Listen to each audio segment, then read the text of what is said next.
How's it going, guys? Runedall here. Going to be doing the dungeon Sasatasha here.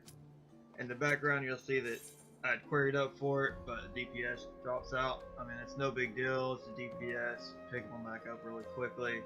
It's like, as a tank, I don't ever get too annoyed at DPS that end up dropping out, because they got such long queries. They're probably in the middle of a main storyline or a fate or whatever, and just not able to get to the time yet to get to it. But I'm going to be doing the voiceovers for the Sasatasha's dungeon and most of the other dungeons instead of live gameplay on it, for the simple fact that it's a lot more difficult as a tank to go and get into dungeon, try to commentary on it while trying not to mess up too much, because there's a lot you got to pay attention to as a tank. And if you've ever tanked, you'll know this as well. But here we are in the dungeon. As you can see, we've got a Astrologian, a Summoner, and a Dragoon, I believe it was. Let's see. Yeah, Dragoon. But like I said, these first three dungeons we'll be doing, they're pretty straightforward. It's like, see, you just go there and use Unleash a couple times, get the aggro on them. Let the DPS go through it. It's like I'll sit here and just go back and forth on the targets, keep an aggro on myself. And I mean, it's nothing too serious here. Very basic, very common, which is basically what these first three dungeons are for. You know, they're to teach you how to be a tank, or how to heal, or how to be a DPS. And I mean, there's not really any mechanics in these first three dungeons that's like too crazy. Because it's like the last boss, he has a mechanic to where he'll spawn ads to the grates and events. You know, bubbles will pop out, ad will come out. I mean, it's not that bad. It's pretty simple. But I mean, that's like the most difficult mechanic in this one. But pretty much this is it. This is what you do the whole time. You just sit here, gather it up. There is a book up there in that corner where we turned here. You can go straight. There's a book up there. And when you get to the first boss, which I'll probably cut to in just a second, to the first boss, unless there's anything else needing in here, it's like super important up till then. But once you get up there, there's a book laying on the ground. It'll tell you blue, green, or red. Yeah, I think it's red. Those are the three colors, and that's the coral you'll pick when you get to the first boss. And if you pick the wrong coral, like we didn't even look, we're just gonna take like a dumb guess at it. But once you get over there and you pick the wrong coral, it's no big deal. A couple ads will fall down, you kill the ads, then you just move on. It's no big deal. If you get the right book, the little door handle thing will pop up and you go interact with it, and the boss shows up. It's not that big of a deal. But I'm going to skip ahead here. I might just fast forward a bit, let you guys still see it. I'm going to basically skip ahead a bit and then just flip to the next boss fight. So.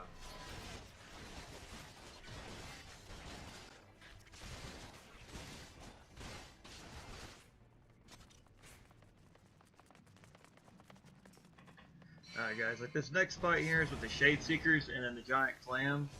It's not too bad at all. They're pretty straightforward. You want to focus on the Clam because the Shade Seekers, the Clam keeps spawning Shade Seekers, so you can just kill them all and just keep killing and killing and killing. It'll never end. So the Clam goes down. But the best way to handle it, I found as a tank anyways, is you just go, you use your AoE ability, just Unleash if you're a Dark Knight, Power Strike I believe was the name of it for Marauder, and then the Flash ability for the Paladin. You know, get all of them on you, go over there, just go straight to the Clam. Most DPS will focus target the Clam as well, and then their healer, maybe one DPS will work on the little fairy fires, I call them. I can never remember what the hell their name is. But that's pretty much all you do on them. It's not too bad at all. If you have like a Black Mage that's got Fire 2 yet, and I can't remember if they've got it in this dungeon or not. But if your Black Mage is Fire 2 or Ice 2, whichever, they'd be Ice 2 they'd have at this point, they'll be able to take them out really easily. Your Summoners won't be able to do much. Well, Arcanus at this point, they won't be able to do much in a way because they're not gods of AoE yet. And then the Dragoons do pretty good. You know, all the other classes will do pretty decently on, because I mean, it's like you only got to hit them like once or twice, and then they'll go down. It's not that big of a deal. But the rest of this, you just keep everything going back to where you were. I mean, if you're tanking, you just keep the enemies to the backs of your enemies to your allies, while trying not to get hit in the back yourself, which is basically controlling the pull. Which I do fairly decently, I think, in this dungeon. I mean, I'm sure there's people that have main tanked for however many years now, and they're sitting there like, he sucks. But I mean, I think I did pretty decently, because this is like I've ran this dungeon quite a few times as DPS and a few times as tank on my Paladin and Marauder, and I've ran it a few times as a healer, just trying to get a feel for like Scholar as I was leveling up the Summoner and stuff. So I figure since I got a high level Summoner, got a high level Scholar, because I got a high level Summoner, I will figure out how to play Scholar. So I mean, I've ran this dungeon as all 3 classes, first 3 anyways, and it's not hard as any class. But, I mean, it's like as a tank, just try to control the pull, try not to pull too many. If you don't think you can handle, more than 3 mobs, then don't pull more than 3 mobs if you can help it. And I mean, it's not too bad. As a DPS, just focus target on whatever one, if you see one guy's losing health faster than the one you're targeting, that means that everybody else is targeting the other one, and so to focus on it. And if you look, you'll see that there's the monster list there, aggro. It's like if it's red, you're in trouble because you pulled aggro off of the tank. If it's yellow, you need to switch targets to one that's still green because you're about to pull aggro off the tank, and let the tank go and get the aggro back. You want to keep hitting the ones that's green, basically, as DPS. If it changes from red or from green to red, you've pulled aggro.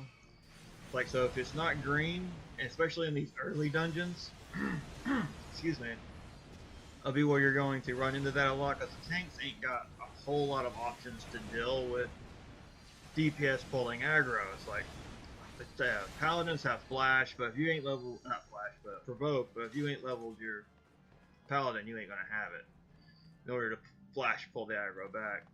But see, right here is what I was talking about. You got your 3 foils there, the book will tell you about. Like I said, we just took a random guess because nobody went and looked at the book, and it just happened to be right. It was red this time, so there's no mobs that gonna pop down. It's just gonna be the boss. You can see the boss here, he's not bad. He's a very straightforward boss. Just dodge the AoEs and avoid it. I mean, because it's AoE, it is pretty nasty in the early levels here. It's a paralysis. You can interrupt it like that with your stun, which is a lot easier as Dark Knight and Marauder, because their stun is off the global cooldown. But as you can see, the Lancer there, he didn't get out of the AoE, which, I mean, as a melee DPS, it's not as bad. Because, I mean, you're going to lose some DPS, yeah, but I mean, it's not too bad.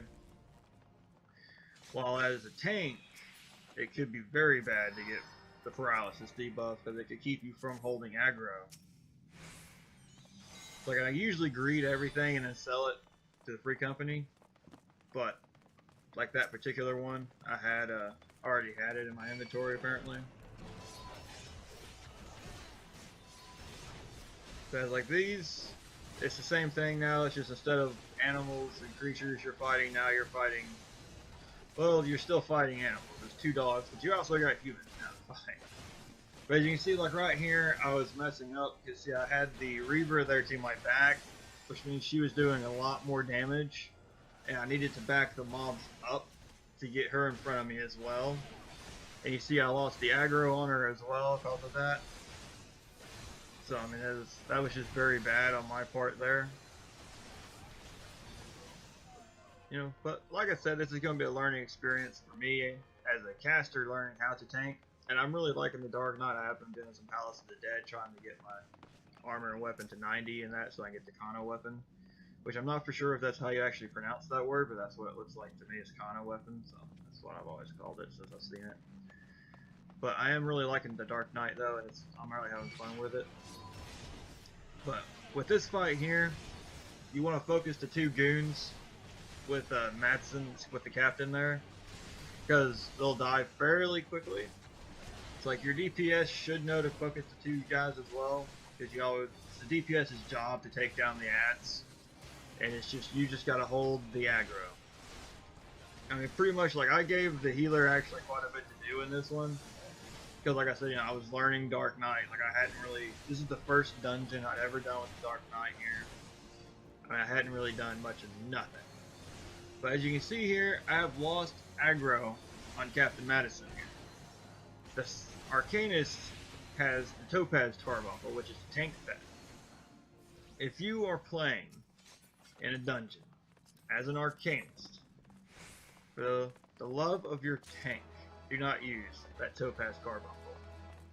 It drove me crazy this entire dungeon, and eventually I just gave up on it. Like, I just was like, well, I hope it's going for the Topaz Carbuncle, because I'm having a hell of a lot of problems trying to hold the aggro on it. And it makes things a lot more difficult. And I mean, you really shouldn't be using your tank pet in a dungeon anyways. I mean, you should be using Ifrit when you get it, or Garuda, which is your other two pets. I mean, because they're your better ones, especially Garuda. Once you get Garuda, you will never use another pet, except for in soloing content, in which case then you'll use Titan, or Topaz here, I think. Yeah, Topaz. But other than that, you should always be using Garuda or Ifrit, and that's just because Garuda has a contagion, which increases your dot time. I'm sitting here talking about Summoner.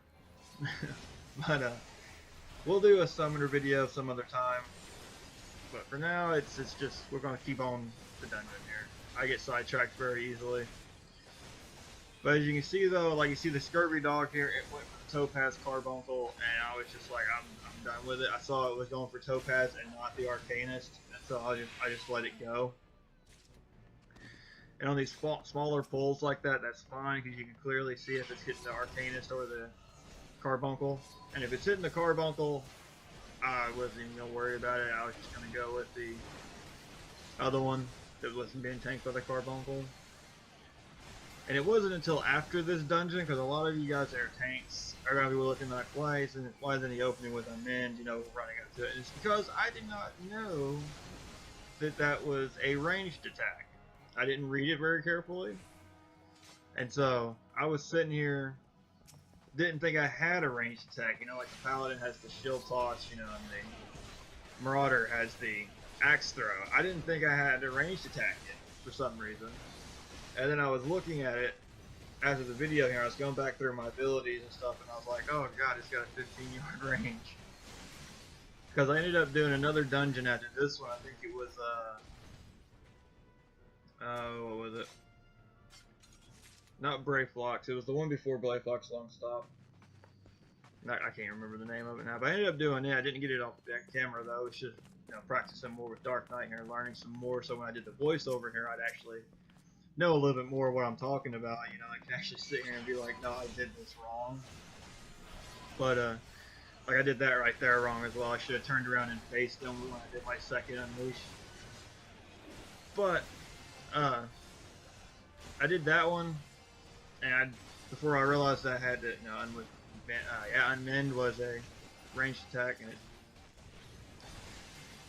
it was a bit, it wasn't hard, because I just run up to him and unleash and get everything, but it would have been a lot easier with the Unmend as well, just to be able to throw it at him as I'm running towards him.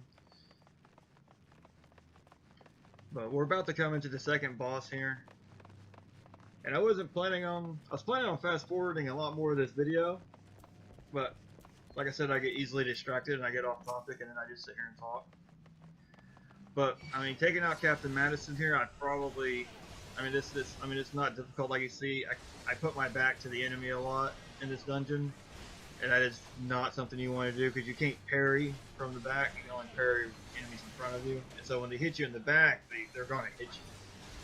And so I lost the aggro on that one, which I don't know if that was for the Carbuncle or one of the actual DPSs over there, maybe healer. But I mean, I went. You know, that's what you do though. If you lose aggro, you just go get it back. You know? I had Provoke on as my third level 30 cross class ability, and it was really killing me in this one because I didn't really need Bloodbath. Yeah, well, I mean, Bloodbath. You know, I still got Bloodbath as a level 10 ability. And I moved Provoke to my level 20 ability, But I mean, yeah, I mean this right here. So when you see these dogs come in at this point, just run over there, gather them all up, keep them with the captain there. The DPS, like see, a captain runs away when he's got like I think it's around an eighth quarter, between a quarter and an eighth of his HP left. He'll run away, and you just got 4 dogs left, and then it's just DPSing the dogs down. And with this one, I mean, the dogs, they have such little HP that once you hit them with about 3 or 4 on mins, that's gonna be it. I mean, you ain't gonna have to worry about it anymore. You can just straight DPS it down. But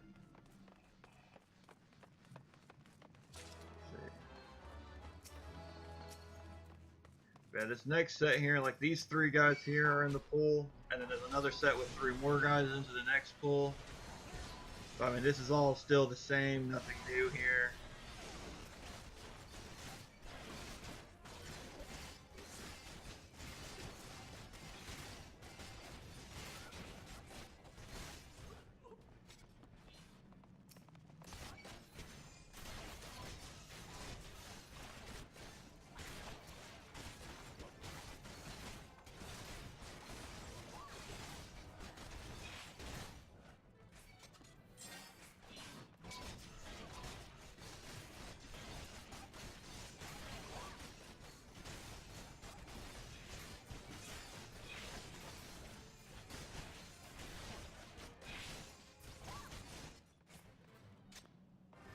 Alright guys, now we're, like I said, those last 3 pulls, super easy, not too difficult, just keep your back away from the enemies, have them facing you, keep their backs to your allies, it's no big deal. This is the last boss, and you can see the great advance here, like the Arcanist there standing back to the 1. Those are natural ripples, they will spawn ads when they start bubbling, and you'll see in the chat there, it'll pop up and say something like the water's uneasy or bubbles or something like that. And as a DPS and a healer, it is best, like it's your DPS job, the healer's main job is to keep you as a tank alive. But as a healer, if you're close, you want to kind of position yourself close to one, so you can get their health up pretty high. And if you have to, communicate with the tank beforehand. To keep it, as you can see, I'm keeping an eye on all the bubbles to make sure they're getting them. Like, there was one guy that was actually getting, the other 2 wasn't doing nothing. They was wanting to try and just burn the tank, but the boss down before the ads to spawn. I mean, you can do that. It's not easy, especially in Duty Finder here with randoms. He said, I handled this really badly as I was just standing right here in the middle of it, trying to get all the aggro. I mean, I was trying to get all the aggro, but I kind of got panicked there. And I shouldn't have gotten in the middle of it, because like I said, this is my first dungeon, you guys know. I was still not used to the range of Unleash. Like I said, like right there, I was still standing right in the middle of it, and I should have been outside of the pack and let Unleash pull them, having them facing me, so my parry would be actually being used, etc., etc.